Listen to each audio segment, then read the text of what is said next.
Second episode में हम देखते हैं विंस्टन और माइल दोनों एक मुर्दा घर में जाते हैं। विंस्टन पैसे देकर अपने भाई फ्रैंकी का अंतिम संस्कार करवाता है। उधर उसके भाई की चिता में आग जल रही थी और उधर विंस्टन खुद बदले की आग में झुलस रहा था। यन को भी अभी होश नहीं आया था।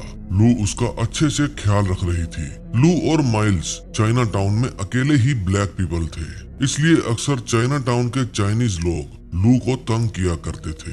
अगले सीन में हम देखते हैं कि वो पुलिस वाला फिर से केडी के घर जाता है। तभी केडी के पास उसके किसी गुप्तचर का फोन आता है। वो केडी को बताता है कि फ्रैंकी मारा गया और वो केडी को उस मुर्दा घर का एड्रेस भी देता है जहां उसकी डेड बॉडी पड़ी थी। ये बात पुलिस वाला भी सुन लेता है। दूसरी तरफ विंस्टन और माइल्स फ्रैंकी की अस्थियां लेकर वापस अपने अड्डे पर आ जाते हैं। माइल्स बताता है कि मैंने अफवाह सुनी है कि फ्रैंकी ने जो बॉक्स कार्मिक को वापस दिया था वो खाली था। विंस्टन कहता है कि फ्रैंकी हमेशा अपने रूल पर चलता था। अब वे सभी चिंता में पड़ गए थे, क्योंकि अगर कार्मिक को बॉक्स खाली मिला है तो उसके गुंडे फिर से इन सब के पीछे आएंगे। विंस्टन उसे मारने की बात करता है, लेकिन माइल्स उसे समझाता है कि वो गली का कोई छपरी नहीं है। विंस्टन कहता है कि कार्मिक की नजरों में प्रेस हमारे पास है, इसलिए वे हमें मारने आएंगे। बेहतर यही होगा कि उनके आने से पहले हम ही उन पर पहला हमला कर दें। हम कार्मिक को मारेंगे और उसके पास जो कुछ भी है वो सब छीन लेंगे। वो होटल भी हमारा होगा, फिर हम सब मिलकर उसे चलाएंगे। मैं कार्मिक के सारे दाव पेच जानता हूँ, क्योंकि मुझे और फ्रैंकी को बचपन से अब तक कार्मिक ने ही बड़ा किया है। इतने में वहाँ येन आ जाती है। वो पूछती है कि फ्रैंकी कहाँ है, और जब वो उसकी अस्थियां देखती है तो वो सब पर गुस्सा हो जाती है, क्योंकि उसके बिना ही इन लोगों ने उसका अंतिम संस्कार कर दिया था। फिर वो रूठकर वहाँ से चली जाती है। दूसरी तरफ केडी उस मुर्दा घर में जाती है जहाँ फ्रैंकी की बॉडी को लाया गया था। उसे बताया जाता है कि बॉडी तो यहीं थी, पता नहीं कहाँ गई, क्योंकि चुप रहने के लिए उनको पैसे दिए गए थे। लेकिन केडी उनमें से एक आदमी को पीटकर पता कर लेती है कि फ्रैंकी का संस्कार उसके भाई ने करवाया था और वे हरे रंग की फोक्सवैगन वैन में आए थे, जो अक्सर चाइना टाउन में खड़ी रहती है। दूसरी तरफ कार्मिक से वही नकाब वाली लेडी मिलने आती है। वो कहती है, क्या बात, तुम्हारे अपने ही तुम्हारे घर चोरियां करने लगे? तुम्हारे पास 3 दिन है। अगर तुम कॉइन प्रेस ना खोज पाए तो हाई टेबल पर तुम्हारी जगह किसी और को लाकर बिठा दूंगी और फिर तुम्हारे ही आदमी तुम पर टूट पड़ेंगे। उधर विंस्टन और उसके दोस्त निशानेबाजी की ट्रेनिंग शुरू कर देते हैं, क्योंकि कार्मिक और उसके गुंडों से निपटना है तो खुद को तेज और बहुत तेज बनाना होगा। फिर विंस्टन जेनकिंस नाम के एक आदमी के बारे में बात करता है, जो पहले कॉन्टिनेंटल में ही एक किलर के तौर पर रहा करता था। लू कहती है कि वो मेरे पापा का दोस्त था और फिर वो विंस्टन को उसका एड्रेस भी बताती है। वो बहुत ही कमाल का स्नाइपर था। फिर माइल्स उसे मनाने के लिए जाता है, लेकिन वो कहता है कि मैं रिटायर हो चुका हूँ और कॉन्टिनेंटल पर हमला करने की सोचना भी सुसाइड से कम नहीं है। लेकिन माइल्स उसे अपने साथ जुड़ने के लिए मना ही लेता है। विंस्टन अब एक होटल में जाता है, क्योंकि उसे मैजी नाम की एक औरत से मिलना था। वो पूछती है, विंस्टन तुम यहाँ क्या लेने आए हो? विंस्टन कहता है कि मैंने सुना है आपके पास खुद की आर्मी है। मेरे पास बहुत पैसा है, आप बस कीमत बोलिए। मैजी कहती है कि मेरे आदमी पैसों के लिए काम नहीं करते, वे प्यार के लिए काम करते हैं। पैसा मेरे पास भी बहुत है, जिसे मेरी हेल्प चाहिए होती है वो बस मुझे अपनी कहानी बताते हैं। तभी कार्मिक के आदमी विंस्टन का पीछा करते हुए वहां तक पहुंच जाते हैं, लेकिन मैजी के आदमी 3 सेकंड से भी कम समय में उन सबको मार देते हैं। मैजी उसका साथ देने के लिए तैयार हो जाती है। फिर वो चार्ली के अड्डे पर जाता है, जो पूरी तरह से तहस नहस हो चुका था। वहाँ उसे चार्ली का दोस्त मिलता है। वो बताता है कि कार्मिक के लोगों ने ये जगह बर्बाद कर दी है। फिर विंस्टन उसे भी अपने साथ मिला लेता है। दूसरी तरफ येन वापस अपने थिएटर में जाती है ताकि वहाँ वो फ्रैंकी की यादों के साथ रह सके, लेकिन तभी उसे वहाँ कार्मिक के 3 आदमी मिलते हैं। फिर वो उन तीनों को ठिकाने लगा देती है। उसके बाद वो वापस माइल्स के अड्डे पर जाती है और उन्हें होटल कॉन्टिनेंटल का मैप ला कर देती है। इस मैप को फ्रैंकी ने बनाया था। जेनकिंस बताता है कि इस होटल में सब कुछ है, गुप्त दरवाजे से लेकर बुलेट प्रूफ ग्लास तक। मैं बहुत पहले वहाँ गया था, अब मुझे कुछ भी याद नहीं। हमें अंदर के ही किसी आदमी को अपनी टीम में शामिल करना होगा। फिर माइल्स और येन रात को एक वैन चुराने जाते हैं। माइल्स कहता है कि अगर मुझे कुछ हो जाए तो मेरे बिना ही लौट जाना, लेकिन बिना कोई गोली चले माइल्स वहाँ से वैन चुरा कर ले आता है। रात को बिल्लू, कालिया और कार्मिक का पर्सनल म्यूजिशियन छत पर बैठकर बातें कर रहे थे। ठीक उसी समय सामने की एक बिल्डिंग में जेनकिंस और विंस्टन वे भी आए हुए थे। वे एक ऐसी जगह की तलाश में थे जहां से उस होटल के सभी रूम्स पर निशाना लगा सके। बिल्लू छत पर बैठकर अपने पापा को खत लिख रहा था। फिर वो म्यूजिशियन को भी सलाह देता है कि ये जगह छोड़कर कहीं और चला जाए, क्योंकि यहाँ उसके ऊपर मौत का खतरा बना रहेगा। वो पूछता है तुम क्यों नहीं जाते? बिल्लू कहता है कि मुझे यहाँ रहने की आदत पड़ गई है। उधर जेनकिंस बताता है कि कार्मिक को रेड बटन दबाने से पहले ही मारना होगा। अगर उसने रेड बटन दबा दिया तो उस होटल में जितने भी किलर्स हैं उन सबको पता चल जाएगा कि कार्मिक की जान खतरे में है और वे सभी तुम्हें मारने के लिए दौड़ पड़ेंगे। विंस्टन कहता है तुम चिंता मत करो, मैं बटन दबाने से पहले उसे मार दूंगा। फिर जेनकिंस होटल के ऊपर बैठे दोनों लड़कों की तस्वीरें खींच लेता है। अगले सीन में हम देखते हैं कि बिल्लू अपने लिए आई हुई एक लेटर लेने जाता है जो उसके पापा ने भेजी थी।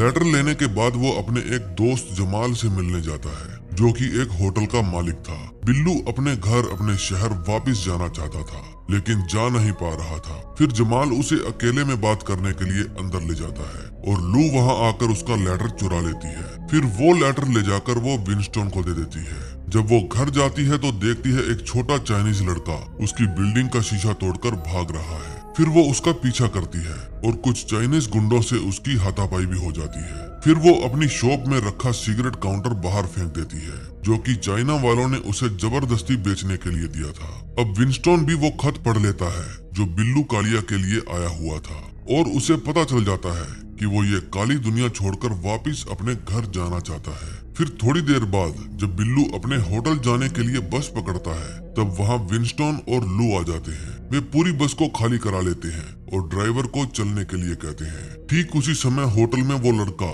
जो कार्मिक का म्यूजिशियन था वो कार्मिक को कहता है कि मुझे कहीं और अच्छी नौकरी मिल गई है, मैं आपसे इजाजत लेने आया हूँ। कार्मिक कहता है तो जाने से पहले आखिरी बार मेरे लिए अच्छा सा म्यूजिक बजा दो। फिर जब वो लड़का म्यूजिक बजाना शुरू करता है तो कार्मिक उसे पीछे से सिर पर वार करके मार देता है। उधर वे लोग उस बस को एक खंडर बिल्डिंग में ले जाते हैं। बिल्लू डर जाता है कहीं विंस्टन अपने भाई का बदला तो लेने नहीं आया। विंस्टन कहता है डरो मत, आज मैं सिर्फ बात करूंगा। विंस्टन उसे समझाता है कि इस गुनाहों भरी दुनिया में तुम्हारा कोई काम नहीं है, तुम या तो वापस अपने घर चले जाओ या फिर हमारा साथ दो। हम वादा करते हैं कि तुम्हें कुछ नहीं होगा। मैं जानता हूँ ये काम मुश्किल है लेकिन तुम दलदल से बाहर आ जाओगे। फिर जब वो पैदल ही अपने होटल जाता है तो विंस्टन की बातें उसके दिमाग में घूमती है और जब वो अपने मालिक के पास जाता है तो देखता है कि उसके मालिक ने उस म्यूजिशियन की हत्या कर दी है। फिर कॉर्मिक कहता है कि ये हमसे गद्दारी करने की सोच रहा था और हमें छोड़कर जाना चाहता था। मैं छोड़कर जाने वाले लोगों से तंग आ चुका हूँ। तुम्हारे पिता ने मेरे पास सारी जिंदगी काम किया, वे मेरे लिए वायलिन बजाते थे, मुझे उनके ही जैसे ईमानदार लोग चाहिए। ये सब बातें सुनकर बिल्लू की फट जाती है और वो कार्मिक को बता देता है कि विंस्टन एक टीम तैयार कर रहा है क्योंकि वो आपको मारना चाहता है। उसने मुझे भी ज्वाइन करने के लिए कहा था। कार्मिक पूछता है तो तुमने क्या कहा? वो कहता है मैंने आपको चुना। फिर कार्मिक उसका माथा चूमता है और कहता है लॉयल्टी। इसी के साथ सेकंड एपिसोड का भी एंड हो जाता है। थर्ड और लास्ट एपिसोड में हम देखते हैं विंस्टन और उसके दोस्त लड़ाई की प्रैक्टिस कर रहे थे लेकिन उनकी तैयारी देखकर लग रहा था ये मिशन फेल हो जाएगा। फिर विंस्टन कहता है कि अगर कोई पीछे हटना चाहता है तो हट सकता है लेकिन मैं तो कार्मिक को मार कर ही रहूंगा और उसका होटल छीन लूंगा। कुछ देर बाद केडी लू के पास आती है और उसे कहती है कि मैं विंस्टन की तलाश में हूँ, क्या आप लोग मेरी हेल्प कर सकते हैं? लू कहती है ऐसा नाम मैंने पहले कभी नहीं सुना। केडी कहती है मुझे पता है कि तुम क्या जानती हो और क्या नहीं जानती, ये मेरा कार्ड है, कुछ भी बताना चाहो तो इस पर दिए नंबर पर फोन करना। दूसरी तरफ जेनकिंस अपने लिए नई लोकेशन ढूंढता है। वो मैकेनिक बनकर एक लेडी के अपार्टमेंट में जाता है और उससे दोस्ती कर लेता है। वहाँ से वो उस होटल पर और भी बेहतर नजर रख सकता था। शाम को भोलू और उसकी बहन उसी बस में पहुँच जाते हैं और ड्राइवर को पकड़ लेते हैं। बिल्लू पूछता है तुमने उस दिन उन लोगों को कहाँ छोड़ा, लेकिन उसे उनका एड्रेस नहीं पता था। वो चिल्लाता रहता है कि मैंने उन्हें रोड साइड पर ही उतार दिया था, लेकिन भोलू उसे मार देता है। रात को लू किसी काम के लिए मार्केट जाती है, फिर वो पुलिस वाला उसका पीछा करता है। लू को पता था कि कोई उसका पीछा कर रहा है, इसलिए वो फोन बूथ में जाकर विंस्टन के होटल में फोन करती है। रिसेप्शनिस्ट बताता है कि वो होटल में नहीं है। लू कहती है अगर वो आए तो उसे बताना कि मेरा नाम लू है और कोई मेरा पीछा कर रहा है, मैं वहीं आ रही हूँ। फिर वो पुलिस वाला लू को कहता है कि मुझे तुमसे कुछ सवाल पूछने हैं, लेकिन लू उसे बिना साबुन के ही धो देती है। फिर जब वो उसकी तलाशी लेती है तो उसे पता चलता है कि उसने अनजाने में एक पुलिस वाले को ही धो डाला। फिर जब विंस्टन होटल में आता है तो रिसेप्शनिस्ट उसे लू का मैसेज देता है। फिर विंस्टन उसका अपने रूम में इंतजार करता है। कुछ ही देर में लू वहाँ आ जाती है। वो पूछती है क्या चल रहा है। शाम को एक लड़की तुम्हारे बारे में पूछ रही थी और अब एक पुलिस वाला हम पर नजर रखे हुए था। लेकिन इस बात का तो विंस्टन को भी नहीं पता था। कार्मिक भी उतना ही तनाव में था जितना कि विंस्टन, क्योंकि कॉइन प्रेस के खो जाने के कारण अपर टेबल उसे इस होटल से हटाकर एक ग्लू फैक्ट्री में तैनात करना चाहते थे। लेकिन कार्मिक कहता है कि ये मेरा साम्राज्य है, अगर मुझे यहाँ से जाना पड़ा तो मैं सब कुछ बर्बाद कर दूंगा। इतने में भोलू और टिल्लू विंस्टन के होटल में पहुंच जाते हैं। वे रिसेप्शनिस्ट से उसका रूम नंबर पूछते हैं। ठीक उसी समय वो पिटा हुआ पुलिस वाला केडी के पास चला जाता है और उसे विंस्टन के होटल का एड्रेस बता देता है। उधर भोलू और टिल्लू विंस्टन के रूम में पहुंच जाते हैं और उनमें हाथापाई होने लगती है। विंस्टन वहां से खिसक कर बाहर जाने लगता है और उसका सामना केडी से हो जाता है। वे दोनों पहली बार एक दूसरे से मिल रहे थे। केडी उसका नाम लेती है और विंस्टन रुक जाता है। फिर केडी उसे गन पॉइंट पर ले लेती है। इतने में वहां पर टिल्लू आ जाता है और वो फायरिंग करने लगता है। केडी टिल्लू को मार देती है और एक गोली उसके भी फेस को छूकर निकल जाती है। तभी वहां भोलू आ जाता है और वो विंस्टन को पकड़कर अपने बॉस के पास ले जाता है। थोड़ी ही देर में वहां पर पुलिस वाला आ जाता है। वो केडी को होश में लाता है। फिर केडी टिल्लू की तलाशी लेती है। उसकी जेब में से उसे सोने का सिक्का मिलता है। पुलिस वाला कहता है इसे वापस रख दो, ये वो रेखा है जिसको पुलिस वाले भी क्रॉस नहीं करते, यानी कि द कॉन्टिनेंटल होटल में रहने वाले किलर्स के पास ही ये सिक्का होता है। माइल्स के अड्डे पर भी युद्ध की तैयारियां जोरों शोरों से चल रही थी। तभी वहां पर लू आती है। वो बताती है कि भोलू विंस्टन को अपने बॉस के पास पकड़कर ले गया है, यानी कि अब वो घड़ी आ गई थी जिसके लिए ये सब तैयारियां कर रहे थे। उधर केडी अब दोबारा होटल कॉन्टिनेंटल में जाती है और अपने लिए रूम मांगती है। सोने का सिक्का देखने के बाद रिसेप्शनिस्ट अब की बार उसे रूम दे देती है। दूसरी तरफ कार्मिक विंस्टन से पूछता है कि मेरी प्रेस कहाँ है। विंस्टन कहता है कि वो फ्रैंकी ही है जो मरने के बाद भी आपको परेशान कर रहा है। फिर कार्मिक उसे बिल्डिंग से नीचे फेंकने का ऑर्डर देता है, लेकिन तभी दूसरी बिल्डिंग में छिपा जेनकिंस उन दोनों आदमियों की खोपड़ी उड़ा देता है। फिर कार्मिक रेड बटन दबाता है, लेकिन कोई भी प्रतिक्रिया नहीं होती। उसकी बंदूक भी वहां से गायब थी, जो कि अब बिल्लू कालिया के हाथ में थी। कार्मिक कहता है तुमने मुझे धोखा दिया। बिल्लू उससे आर्मर रूम की चाबी मांगता है। कार्मिक कहता है दम है तो ले लो। विंस्टन कहता है शूट कर दो इसको, लेकिन बिल्लू उसे शूट नहीं कर पाता। कहीं न कहीं उसका खाया हुआ नमक उसके आड़े आ रहा था। फिर कार्मिक वहां से बाहर जाकर दरवाजा बंद कर देता है और कहता है कि मैं तुम लोगों का वो हाल करूंगा, तुम लोग मरते हुए सोचोगे कि काश हम जन्म ही ना लेते। अब माइल्स और उसके साथी वे भी होटल में अलग अलग रास्ते से एंट्री मारते हैं। तभी येन रिसेप्शनिस्ट को गन पॉइंट पर ले लेती है और भोलू और उसकी बहन के बारे में पूछती है। लैमी भी छत से होटल के अंदर प्रवेश करता है और अंदर घुसते ही वो दो किलर्स को ठिकाने लगा देता है। दूसरी तरफ वो चाइनीज लड़का लू के पास जाता है और कहता है कि तुम यहाँ से भाग जाओ, मास्टर तुम्हें ही मारने के लिए आ रहा है। फिर जब वो वहाँ से भागने लगती है तो चाइनीज उसे रोक लेते हैं। मास्टर उसे कहता है कि मेरे पास तुम्हारे पापा की निशानी है, तुम ये निशानी लो और इस जगह को भूल जाओ। आज के बाद यहाँ दिखी तो उसके बाद किसी को नहीं दिखोगी। छोटा लड़का कहता है कि मैं भी इसी के साथ जाऊंगा। फिर वो चाइनीज अंदर जाकर उस सारी जगह को तोड़ फोड़ देते हैं। उधर बिल्लू विंस्टन को दर्द कम करने के लिए एक इंजेक्शन देता है। तभी वे देखते हैं कि अलार्म बज जाता है। अब उस होटल में जितने भी किलर्स थे वे सब एक्टिव हो गए थे, यानी अब उनको ऑर्डर मिल गया था कि तैयार हो जाओ। येन उन किलर्स से छुपकर वेंटिलेशन पाइप में चली जाती है। अब यहाँ होने वाला था महासंग्राम। मैजी को तो पता भी नहीं था कि विंस्टन को हेल्प की जरूरत है। अब इस होटल में विंस्टन और माइल्स के गिने चुने दोस्त थे। कार्मिक खुद जाकर सभी किलर्स को इकट्ठा कर रहा था।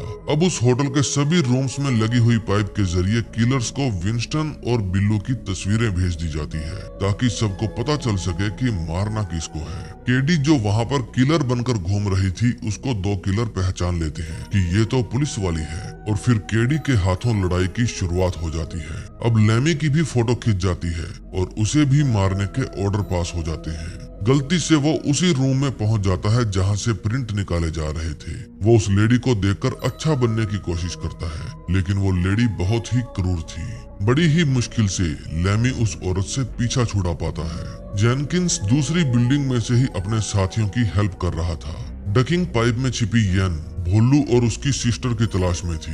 तभी विंस्टन और बिल्लू आर्मर रूम में पहुंच जाते हैं, लेकिन उन्हें पता नहीं था कि इसको खोलना कैसे है। तभी वहां पर बहुत सारे किलर्स अपनी गन लेकर आ जाते हैं। फिर वहां कार्मिक भी आ जाता है। विंस्टन किलर्स को इशारा करता है। तभी कुछ किलर्स दूसरे किलर्स पर गन तान देते हैं। फिर विंस्टन कार्मिक को दरवाजा खोलने के लिए कहता है। कार्मिक दरवाजे में चाबी लगाकर उसे तोड़ देता है और लाइट बंद कर देता है। फिर वहाँ गोलियां चलती है और सब एक दूसरे को मार देते हैं। उधर लू और वो छोटा चाइनीज लड़का बैठे बैठे माइल्स के अड्डे को तबाह होते हुए देख रहे थे। फिर लू अपनी पॉकेट से बॉम्ब का रिमोट निकालती है और रोती हुई अपने अड्डे को उड़ा देती है। उधर कार्मिक लिफ्टमैन को मारकर 13वीं मंजिल पर चला जाता है। फिर बिल्लू लिफ्टमैन से पूछता है कि बताओ वो कौन सी मंजिल पर गया है। वो बताता है कि 13वीं मंजिल पर। इतने में केडी आकर विंस्टन को गन पॉइंट पर ले लेती है। वो बिल्लू को वहाँ से भगा देती है। वो विंस्टन को बताती है कि उस रात जब तुमने हमारी बिल्डिंग में आग लगा दी थी,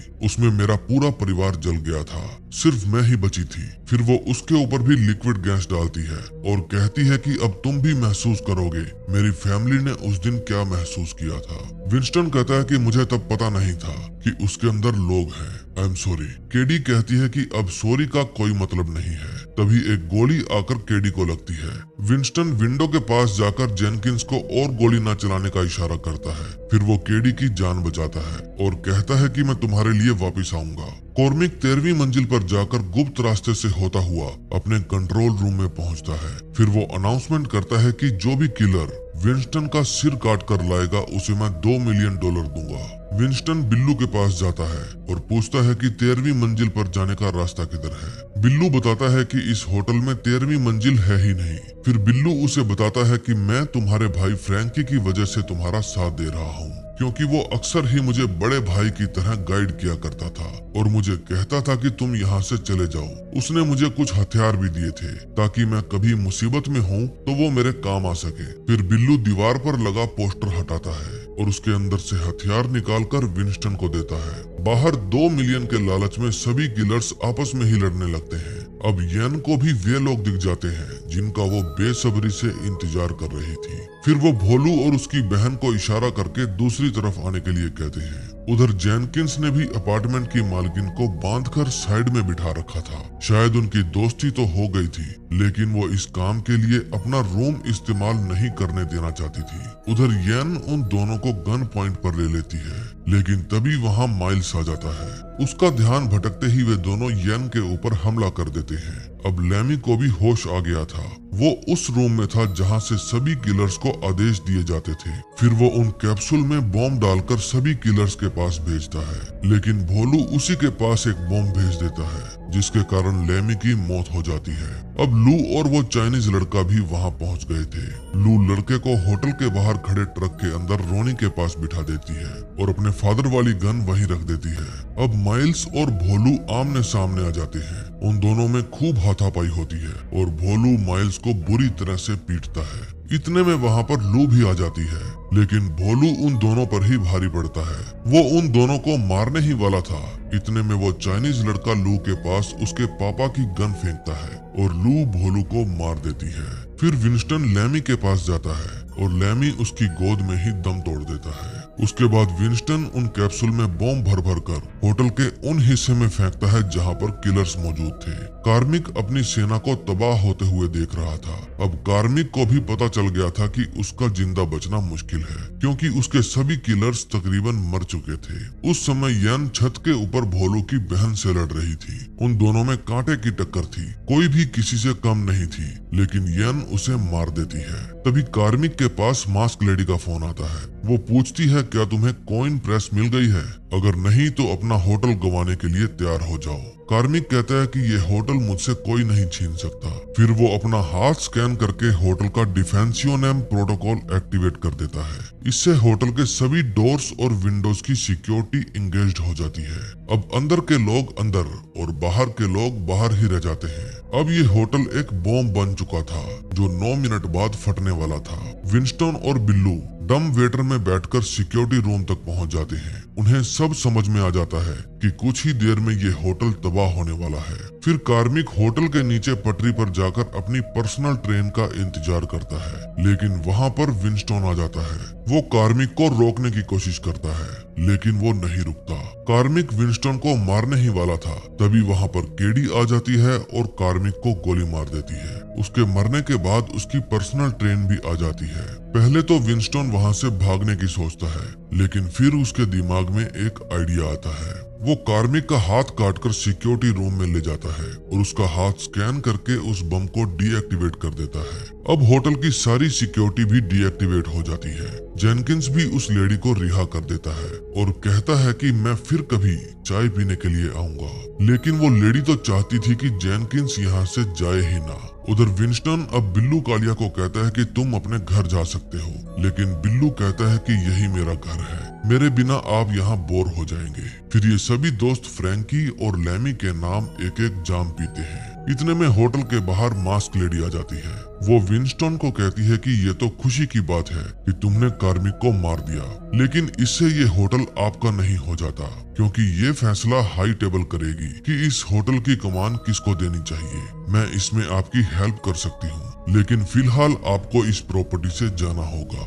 विंस्टन को पता था कि ये खुद इस होटल को पाना चाहती है, इसलिए विंस्टन कहता है कि मैं खुद हाई टेबल से बात कर लूंगा। लेकिन मास्क लेडी कहती है कि तुम उनसे बात नहीं कर सकते, मैं कर सकती हूँ। फिर विंस्टन उसे ठोक देता है और कहता है कि अब मैं भी उनसे बात कर सकता हूँ। दरअसल विंस्टन को पता था ये होटल पाने के लिए कॉइन वाली प्रेस हाई टेबल को देनी होगी, और वो प्रेस विंस्टन के पास सुरक्षित थी। उसे पता था यहाँ कभी भी लड़ाई छिड़ सकती है, इसलिए उसने उस प्रेस का यूज करके कॉइन्स बनाए और मैजी के बंदों को इस होटल में एंट्री दिलाई, जिन्होंने ये जंग जीतने में उसका खूब साथ दिया। तो इस तरह विंस्टन ने होटल कॉन्टिनेंटल को हासिल कर लिया, जो बाद में जॉन विक ने खरीदा। दोस्तों, मुझे आपसे एक शिकायत है, आप वीडियो देखकर यूं ही निकल जाते हो, सब्सक्राइब नहीं करते। प्लीज मेरे भाई, मेरे दोस्तों, आप सब्सक्राइब जरूर कीजिए। तो मिलते हैं नई धमाके